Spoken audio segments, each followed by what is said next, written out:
Hi everyone, thanks for joining me for today's video. My name is David. This channel is Tomorrow's Coaching.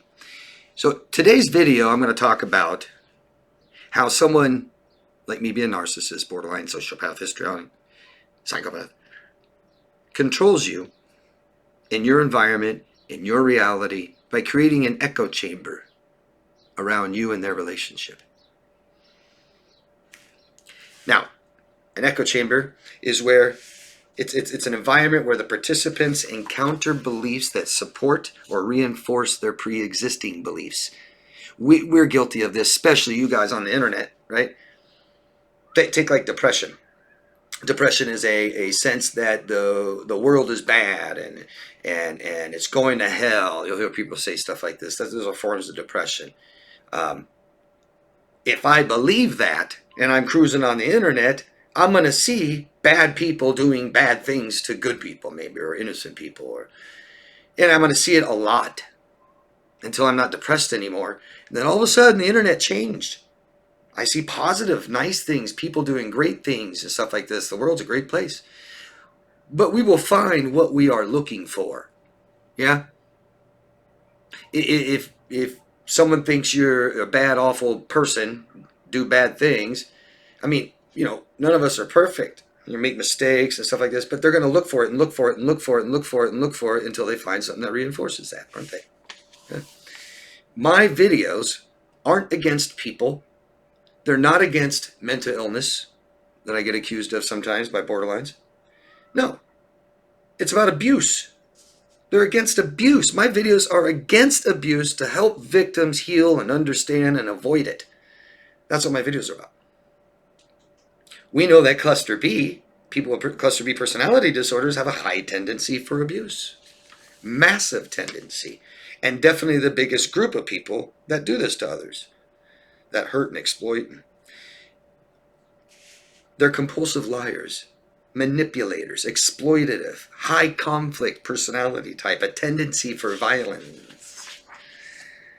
The reason? They lack self-reliance. Can't do things for themselves. Can't control their lives, so they control you.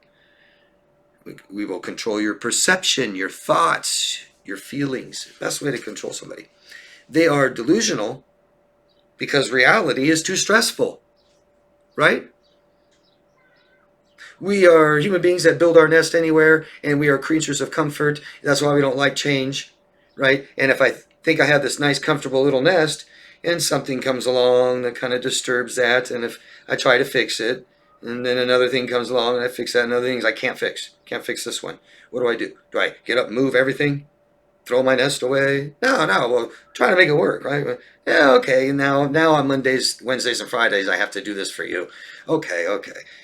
And then another thing comes along, oh, geez, I have to do this now, and then, oh, I have to move this a little bit over here. I can't do this at this time at night, and I can't, okay. Keep trying to make my nest comfortable. Keep it the way it is, not change too much, meaning just don't pick up, move, even though it completely starts to change. They are delusional, guys. Cognitive dissonance is one thing, where we lie to ourselves and believe it. I think we've all done that or do that, But delusional is extreme. They have a distorted perception of reality because they bend it to suit them. Live with them, and they will distort your reality as well. How? How do they do this? They seek confirmation bias to support the perception they want all the time. I'm the greatest. I'm the best. I'm a victim. I'm this. I'm a blah, blah, blah, blah. It's your fault. Yeah? So one way they do that is their victim identity. Their victim identity means zero accountability for toxic behaviors.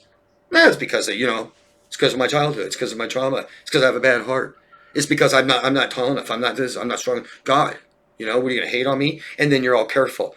Now here's a place where in my nest I have to be very careful. I can't say certain things because it'll hurt your feelings, and you're a victim. It's not your fault. And then when you do bad behaviors, oh, well, okay, I don't want to just end the relationship and pick my nest up and move. Well, just bend a little bit here and bend a little bit there. We are very agreeable people. Too agreeable. Our parents formed us to be agreeable about everything, anything. Doesn't matter how we feel about it. It goes against our values, beliefs, needs. No. Okay. Again, if it's not my fault, right? If I take zero accountability and I'm a victim, it can't be my fault. Guess whose fault it is that the relationship's bad, that we fight, that we do things like this, that I go and cheat on you. It's because you. What you do. False accusations. You did this, you did that, you did this too much, you say that, you abused me, you mean. They'll even wait a couple days, so it's hard to even defend yourself. But you will, won't you? You'll defend yourself. Defending yourselves makes you weak. Always in defense. Oh, no, I didn't. I promise. Oh, God, that's not right. Bullshit. Now they have the power and control over you. When they complaining, oh, God, you're just too this and too that. You always say this. And God, you always make me do this. And why? That equates to you suck. You're not good enough. When I hear people complaining, it reminds me of children. Right? I can complain about things I have no control over. If I want to, it won't do any good. But I can complain about stuff to you. Why? Why would I complain to you about things? Complain and complain and complain. So you fix it. A child has no control really over their lives and their relationships and even some of their behaviors. And so it's mom and dad's fault. Right? God, why do you make me do this? God, you're so mean. You're so cruel. You're so evil when you're a kid. You know, that's what reminds me of people start complaining. It's like, oh, Jesus, do something about it or shut up. But it equates to you suck and you're not good enough. Criticizing. Oh, God, you're annoying. You're too loud. You're too big. You need to lose some weight. You're too this. You're too that. Too demanding. God. The way you walk, your step, your legs, your hair, your skin, getting old. Not good enough. We're walking on eggshells now. Because somebody is too insecure to say anything to ask for anything, to have a problem. Can't even say, hey, honey, can you start just throwing this little thing away? Because I step on it, it hurts my foot. Oh, God. Okay, we don't do it. We just throw that away for them, don't we? Instead of picking up our whole nest and moving it out of the way just for something that they always drop on the floor. God, just pick it up, throw it away. Yeah.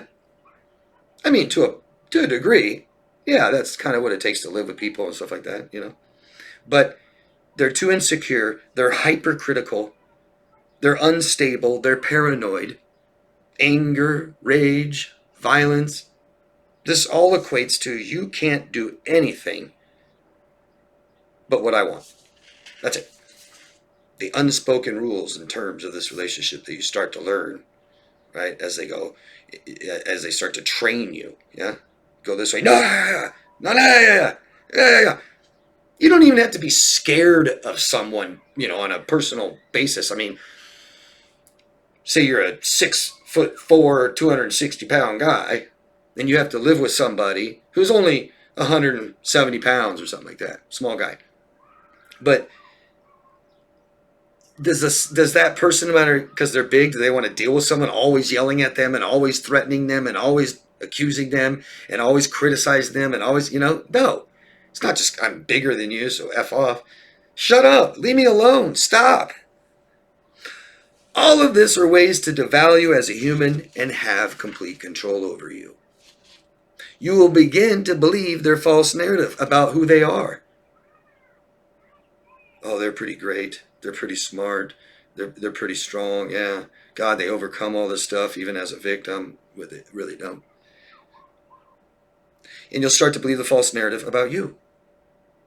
You're stupid. You can't remember anything. You're slow. You suck. This and that. And you'll begin to believe the false narrative about the relationship. That it's fine. No, it's not a problem. You just have some problems you need to fix. It's all your fault. They have created an echo chamber around your relationship with them. And Colts do the same thing. I often use Colts as a reference. It's the same thing. They do this by isolating you, depriving you of things, and conditioning, constantly telling you I'm God-like, God talked to me, God this, that, and eventually you just start to believe that I'm God. God told me to do this to you. God told me that you have to do this for me. Every day, every day, every day, reinforcing it. Positive and negative reinforcement. Totally training you, conditioning you. You know, I use the term, and I like it. A lot of people know it, but the frog in the boiling water, the pot, right? If we have a pot of boiling water, we throw a frog in it, it jumps right out. If it's a pot of room temperature water, put the frog in it, slowly turn up the heat. The frog's like, oh God, that's getting a little warm, but hey, it's kind of nice in here.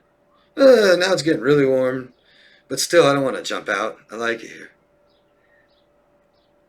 Oh, it's too hot. I can't jump out anymore.